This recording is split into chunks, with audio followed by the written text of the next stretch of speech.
Hey, everybody, I'm Sid. I'm alongside Barbie and Eric, and we're back on the Thin Line podcast. And today we are talking with Barbie about what the mountains have taught her. She told us in a couple episodes ago what mountains she has participated in so far with 29 on 29. Those mountains, if you recall, Jackson Hole in 2024 and Aspen in 2025. She's about to take on, if not already, by the time this podcast airs, Mount Tremblant in late July, and then Steamboat in the mid-August timeframe this year. So we'll have probably lots of stories from her about what she has already gone through, and then what she's ready to go through in the coming months. So with that said, Barbie, why don't you just tell us at the highest level possible, maybe that 29,000 foot level, what the mountains have taught you so far? I love that question, Sid. And when I first signed up for 29029, I may have said in the past, it frightened me. It was like my misogi, regardless of what I'd done in the past, Ironmans and multiple ultras and those type of things. I'd never done a mountain. And so it truly became my misogi. And for those of you who don't know what a misogi is, it's truly that one thing you're going to do at least once a year where it's a 50-50 chance that you can make it. So for me to say I'm going to do a marathon, that's not a misogi. I've done many. I can continue to do many. But what's that one thing that you're not quite sure you could do, and you're going to go for it and have that, like, you're going to make that decision and do it. And it was 29029. Again, it was nothing like I'd ever done before. So I put in a lot of effort. And you've probably heard me say before, the mountain doesn't care about your resume. The mountain doesn't care about your title. It cares about none of that. It cares about what you're going to do that day in that event. And so I went into it very serious. I can tell you when I got to Jackson Hole, and for those of you who've been to Jackson Hole and you know where Snow King Mountain is, you come driving out of that airport and you can see it. And no matter where you are in Jackson Hole, you turn around and there it is. And I was like, oh my goodness. And regardless of what I've done in the past, so, when I would do Ironmans, I'd go ride the bike course and I'd get really familiar with it. I wanted nothing to do with that at Jackson Hole. I wanted the day that I got that 3-2-1 go by Colin, that was the time I was going to hit that mountain. And when I got there, it was no longer misogi. And why I say that is that I put in so much of the work that I knew it wasn't a 50-50 anymore. I'd say it was probably an 80-20 or 90-10 because there's certain things, right, we can't control. Everything I could control, I controlled. So when I look back, I've discovered it wasn't that I became someone different on the mountain. It wasn't that I learned something new.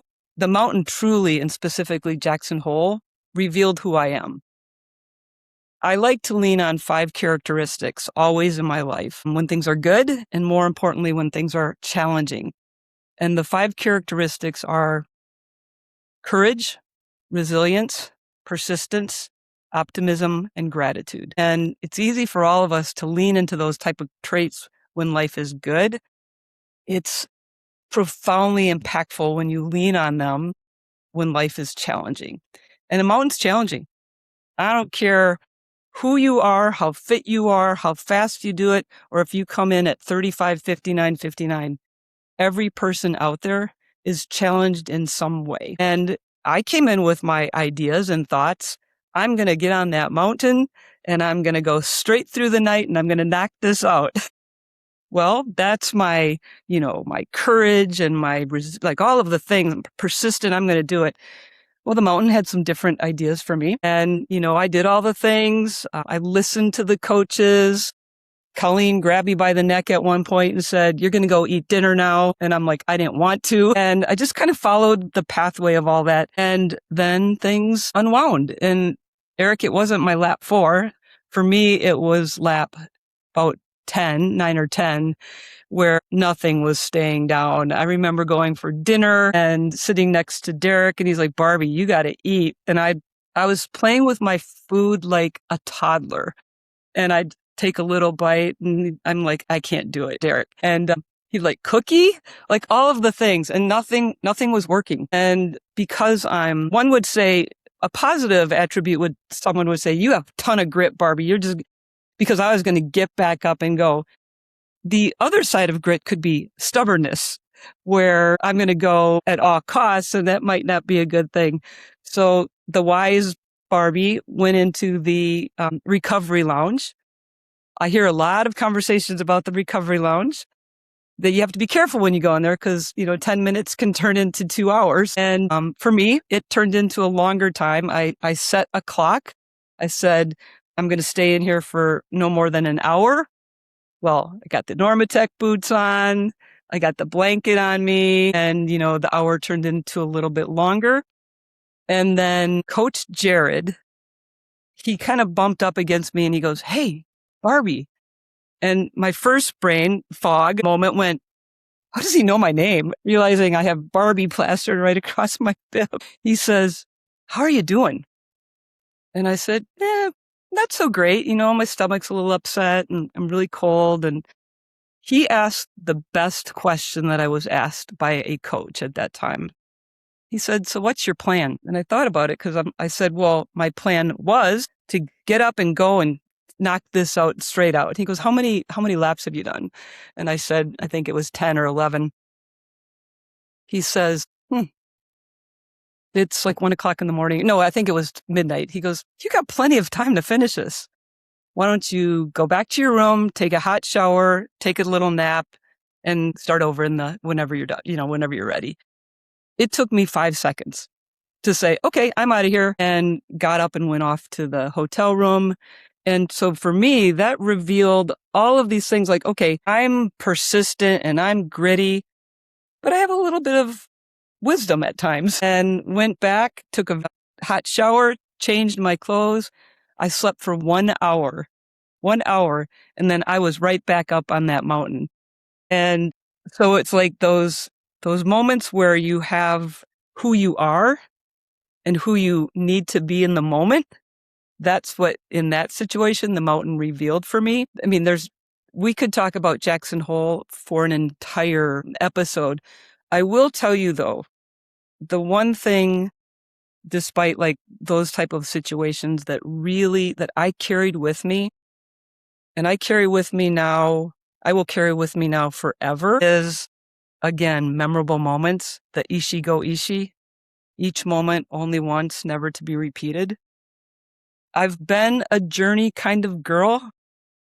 It truly was 29029 that cemented that for me. And I carried my friend's ashes on this particular mountain, and every single ascent at aid station 1 was always at the same place. That's where her ashes were spread. I had an opportunity for Jesse Itzler to have a conversation, and he asked me what I was doing. And I asked him, I said, would you like to spread her ashes? I don't know what ascent it was. And he said, I'd be honored to do that, and touched me so profoundly that, again, being in the moment, being aware of everything that's around you, not only the beauty, but the people, and who in that circle of people that you are with at that moment can really impact the entire experience. So Jesse did that. Another story I'll share real quickly is Colin. Again, Colin, and it's all tied together to my friend. Colin O'Brady had just finished the race across America, and he broke some record and was pretty cool. And he passed me, and I didn't really know Colin at the moment. I read his book. I did his 12-hour walk, and he zipped past me, and I looked at someone. I go, is that Colin O'Brady? And he's like, who's Colin? And they said, yeah. And I said, I'm going to go talk to him. So I book faster and I get closer to Colin. I said, Colin, do you have a minute? And absolutely, he said, of course I do. And again, that is what 29029 is about. Whether it's the founders, the coaches, those that are climbing the mountain with you, you ask the question, do you have a minute? You're going to get, yeah, of course I do. And so we walked together, and I told him one of the reasons I followed his race across America so closely is that my friend's ashes that I was spreading, she was killed on her bike 1 week after completing the race across America. So I had this connection to what Colin did and my friend. And that's when I showed him my tattoo, which was Ishi go Ishi, each moment only once, never to be repeated. And how, again, 29029 truly cemented every single moment that I have with someone else, every interaction. To our earlier conversations, we choose how we want to respond. And so when you have those interactions, when Colin had it with me, when I had it with Jesse, when I had it with Allison on the mountain, those are moments you can never replace. So I'll end the Jackson Hole part with what I just shared. There were many moments throughout that event. Getting a Zofran from Elizabeth because my stomach was crazy.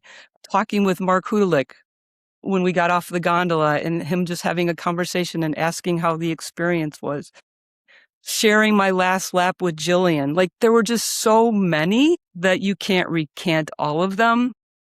But when you're in the moment and when you're winning the now, not only are they impactful for you, but every single person that you get to interact with, I hope that my interaction leaves that person in a better place of having that interaction. And that's what makes 29029 special for me.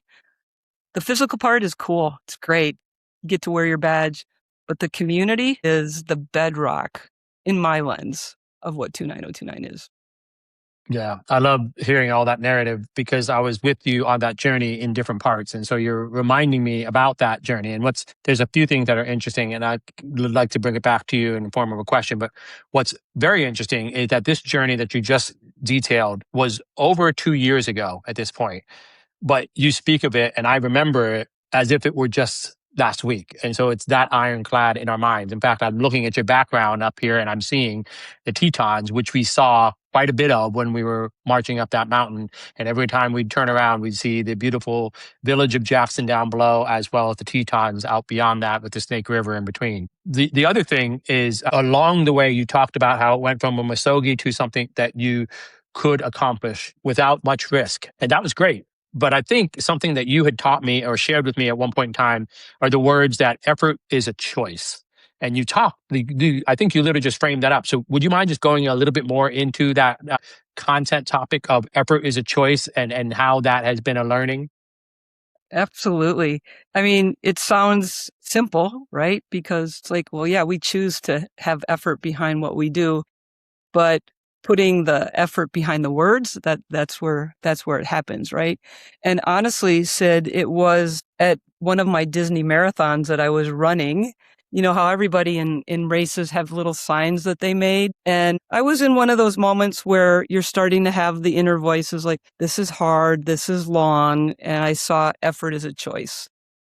It was a woman holding the sign. And I'm like, it brought me right back to, wait a second, I make this decision. And regardless of what the clock says, regardless of where you finish in if you're looking at, like age group, regardless of if you get your red hat or not, is did you put in the effort? Did you leave your best on that mountain? Did you leave your best on that race course? Did you leave your best? And that is entirely up to you. I had a coach once who said to me when I was asking her to be my coach, her first answer was, "No, I don't want to coach you, Barbee." And I said, "Wait, what? Why? Wait a second. Why do you want to? Why?" And she named two things. One was, well, number one is you always want to win, which I thought was a really interesting reason why someone wouldn't want to coach you. And then the other one is you do so many different things. So those are two things that are opposites, but the do so many things, I'm like, but I enjoy doing all these things. And so she asked me, how do you do all these different things? She actually said, you climb mountains, you do these hikes, you ride your bike, you do triathlons. And how do you win then? How can you do both? And I said, well, I can. And then she actually shifted my perspective. And I really do owe her some gratitude for this. She said, Barbee, what if you did an Ironman and you finished in 10 hours and 20 minutes but you didn't get a Hawaii qualifying spot? And my answer was immediately, I go, oh my God, I would be ecstatic because a 10:20 Ironman would have been 30 minutes faster than my previous. And it would have been, it would be like winning the Ironman for me to do a 10:20 Ironman. And she says, so you'd be happy with that, right? But you didn't win. And I said, got it. So really it became, what's my effort? What was my personal outcome? Not where I finished. And that changed, it really did change my perspective so that no matter what I'm doing, even in life, right? If I give it my best effort, whatever the outcome may be, it's going to be. If I don't give my best effort, I'm always going to have that. I'm just going to feel it. It doesn't feel good. When you cross a finish line or finish a project and you hand it in, but it wasn't your best effort, you have to live with that. So when I say effort is a choice, Sid, if I'm going through those lap fours, Eric, because face it, we all go through them, whether it's 10, whether it's 12, whether it's number 1. When I start thinking of that, I do remind myself, what effort can I put behind this, like whatever it is that I'm doing? And I can tell you, you don't leave with that icky feeling. No matter what happens, you just know I gave it my best, and this is what I got for the day.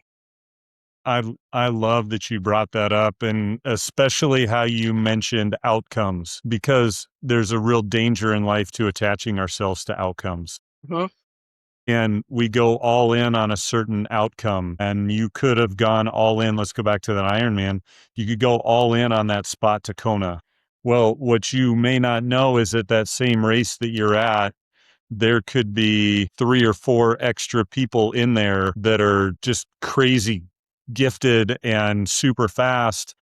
And you couldn't control that all those people that were going to be in there, and they're the ones who end up taking the spots. It's Mhm. not that you didn't do well. It's just that the deck was really tough. And so if it is I'm happy with Kona, I'm pissed off if I don't get it, if that's the thin line for you, then it's so stressful. But if you look at it instead as, I am going to control my effort. I'm going to control Mhm. my preparation. I'm going to control my attitude. I'm going to control these things. And whatever happens, boy, you're set up for a lot better situation. I love that you brought that up. Yeah, absolutely. We control that, right? Yes, we do. Yes, we do. So I'm loving the way this storyline is going here. One of the things you said early on, and I want to come back to that, which is the mountains doesn't necessarily teach you anything new. It reveals to you who you already are. You talked a lot about Jackson. You gave some examples of coachability with your triathlon.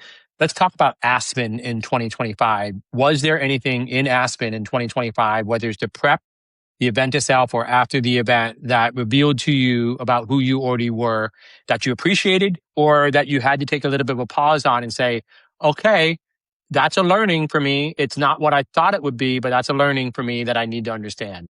Yeah.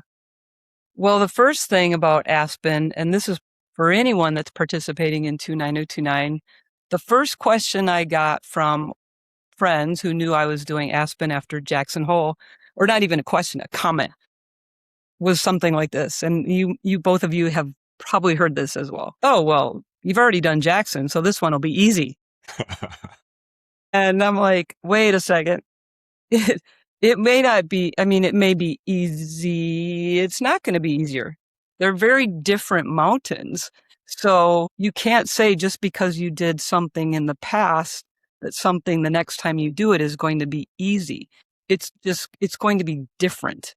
So the main difference that I felt for Aspen, and first of all, it was a completely different mountain experience. Jackson Hole at peak, I think we were at 8,000 feet, Sid, or somewhere close to that, 8.5, 9. Well, in Aspen, we were at 13.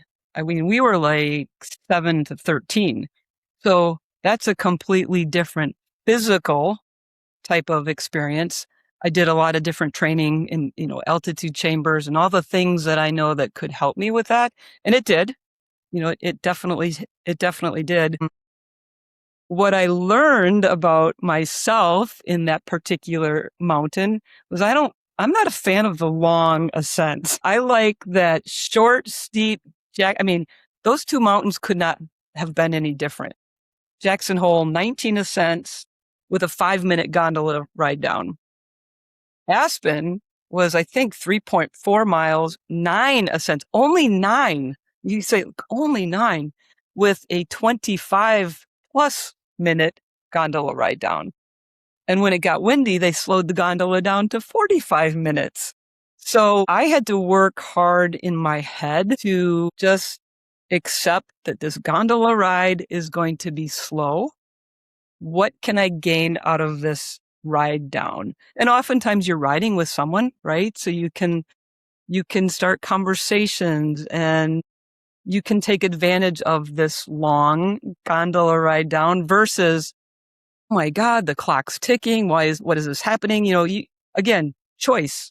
We can either go down the rabbit hole of this is taking too long, or down the other side where you say, hey, what can I learn from my two compadres sitting here that are either complaining or reveling in their last lap? And so I would just say the biggest thing I learned, Sid and Eric, was just because you did one mountain, you did one mountain. Every single mountain comes with its own persona, its own flavor, its own weather.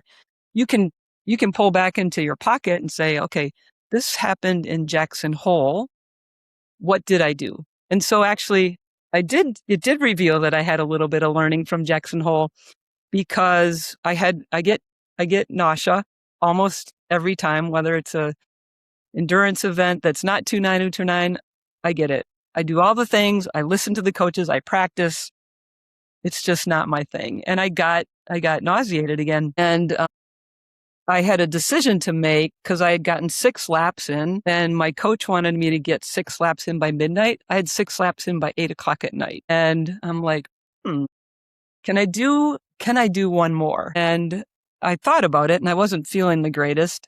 And then I got that gondola ride down from where, took forever, 45 minutes. And at that point I decided, look, you got 6 done. You have 3 tomorrow morning. Go back to your room. This is completely different than Jackson Hole, where I went, I'm going to the recovery room and I'm getting right back up that mountain. This time I stepped back and I thought, what did I learn from Jackson Hole? Got off the gondola, got a shower, got in bed, was back on that mountain. I got up at 4:30 and had 3 to knock off. Here's the challenge though. 3 to knock off was over 6 hours. I'm like, oh my God. So Aspen was again beautiful. I've never seen aspens as brilliant as what I saw. I'd never seen them before. And I know when Mark was on his quest to do 29029 Aspen, that was the weekend he was hoping for. And that was the weekend he got. It was worth every single effort that I put in, everything that I don't want to say I gave up because I don't truly give something up to do something else. I look at how can I balance both of them. So I know a lot of times when we do some of these events, specifically Ironman, I've heard people say people who do Ironman are selfish. People who mountaineer are selfish because you're spending all this time, for yourself, giving up family time, giving up other things. There is a way to do both if you can kind of balance the equation. So again, a ton of richness on your Aspen experience, which I did not experience myself, and I have not been to Aspen, Colorado, particularly during that time of the year. So you're giving me some imagery to think about.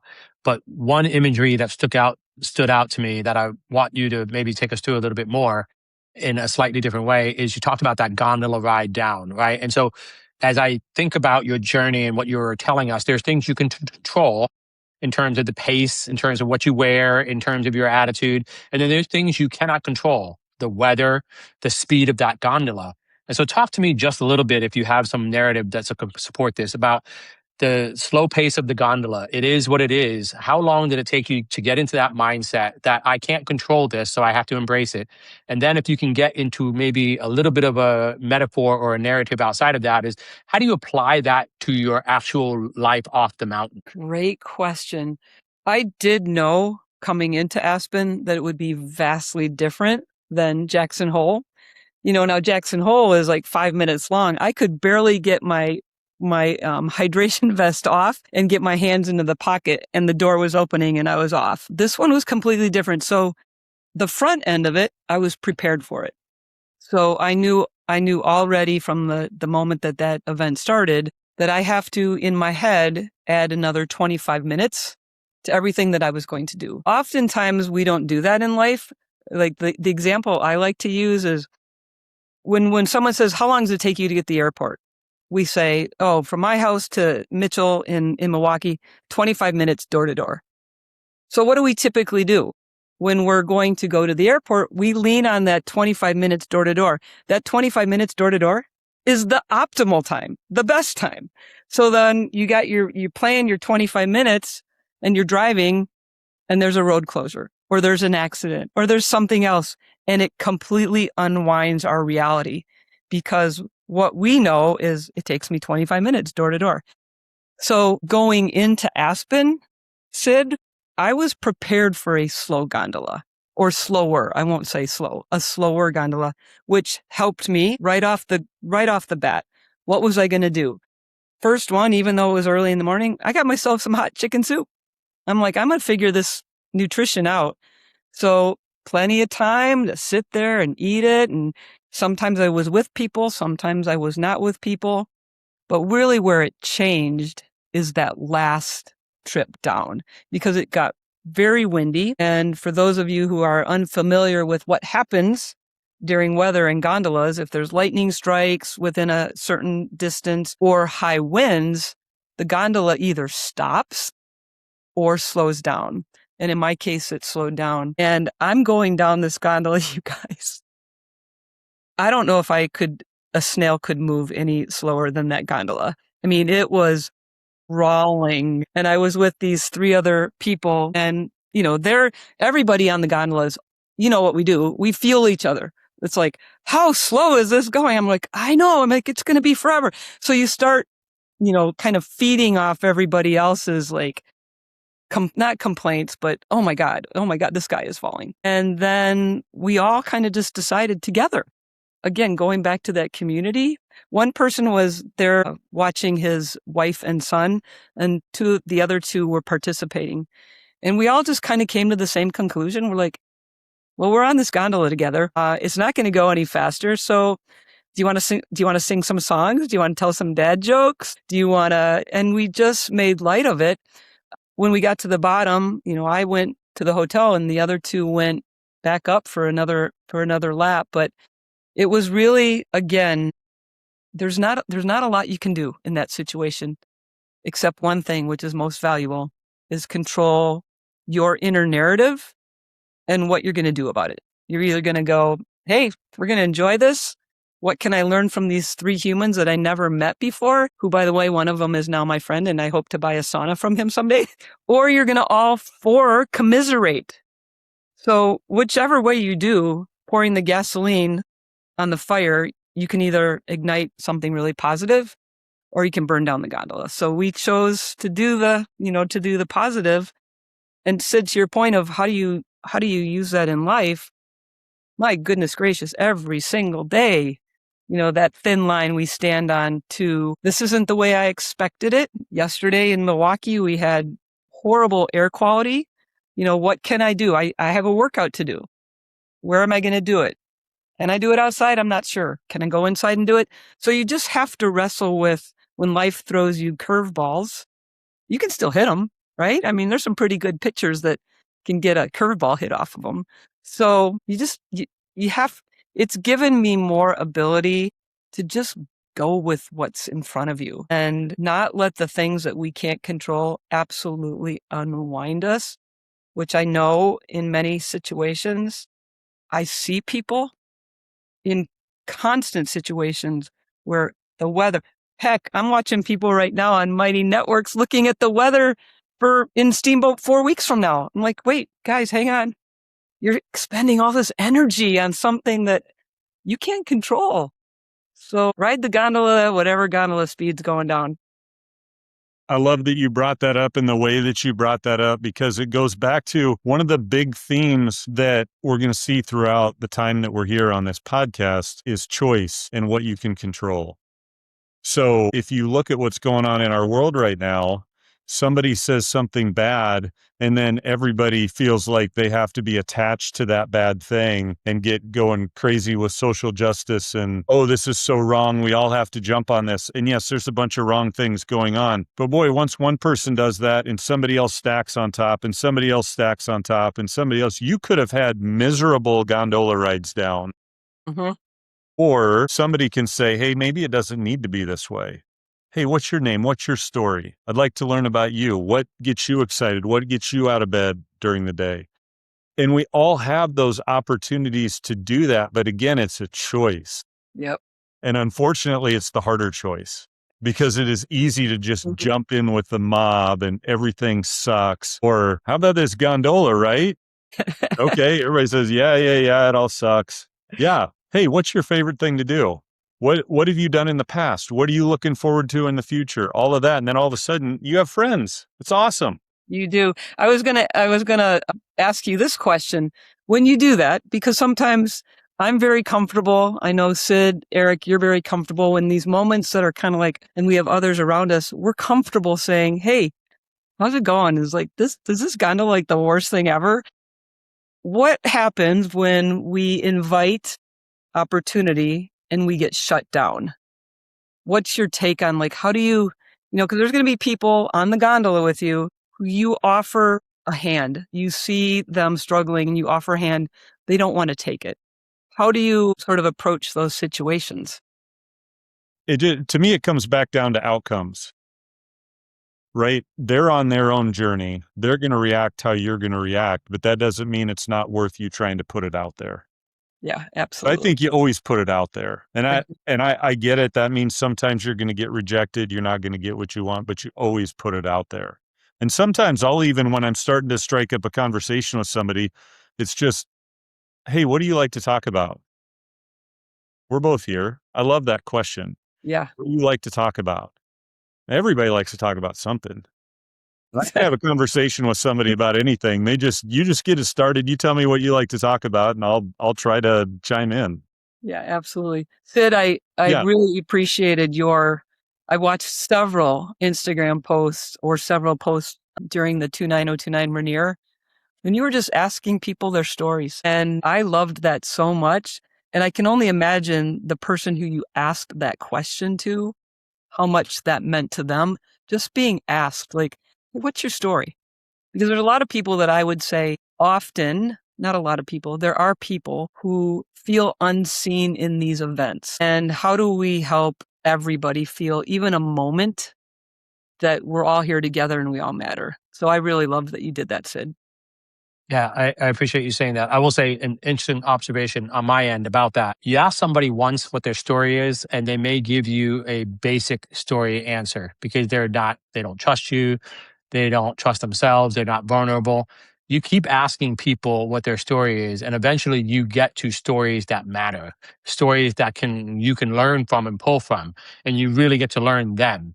You may have to come up with the right time and the right space and the right wording to re-ask those questions. But through that persistence, as you talked earlier, you will uncover some rich moments with people that aren't necessarily just I'm this many years old, I've done this many events, I live in this city.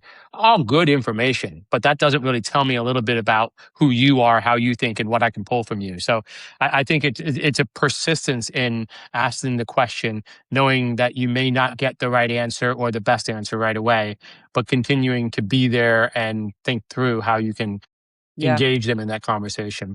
Yeah. So you see them again or on a different ascent and you say, hey, Eric. In the lunch line. Yeah, in the lunch line, in the bathroom. Yeah, on a different ascent, in the gondola. And so like you can expand on that. Yeah. And I love that they put your names. Now, not everybody has a real name. I mean, Awesome Amy and different, like we've seen all kinds of fun names. But from what I've learned in my life, this life's journey, a person's name is so important and meaningful. So when you're passing or working and walking alongside, if you can glance to get their name, and next time you see them, it's like, hey, Eric, great job. Not just, hey, guy, cool. It's like, Sid, you're crushing it. Our names are really important to us, and I love that 29029 gives us an opportunity to have the name in which we want to be remembered. So I agree with that, because after doing, it's one of the things I did not like about Ironman. So I made a pact with myself that everyone on the bike course or the run course that I passed or passed me, I would say, way to go, good job, nice work, something, say something of encouragement to them. And all you have is a number. And a lot of times people don't even, hey, 785, way to go. Some people don't even know their number. But this was so good because, and especially early on in the event, people are surprised to hear their names. mm-hmm. So a lot of us, how often do we actually hear our names said? Even at home, it's like, hey, dinner time, but it's that opportunity. It's so true. Our names are powerful. Yeah. And people are walking with different posture and they have their heads down. And let's say Barbie's hiking with her head down, which is extremely unlikely. But if you were, then you could just come up behind and say, hey, Barbie, you're incredible. You are killing it. Way to go. And whether she's going 0.2 miles an hour or not, that is encouragement enough for that head to come up a little bit and keep moving. So I also love that we do that. I love this storytelling. I love it so much that I think, Eric, we're going to give you a chance to tell us about your learnings on your mountains that you've done. You've done Snow Basin, and then you've also done Park City Trail, and you're getting ready to do Whistler later this year. And so that's going to be our next podcast episode. But in the meantime, thanks everybody for joining us here on the Thin Line Podcast. Be where your feet are, and remember to live. Let me cue it to Barbie. Momento vivere. There you go, guys. Thank you so much.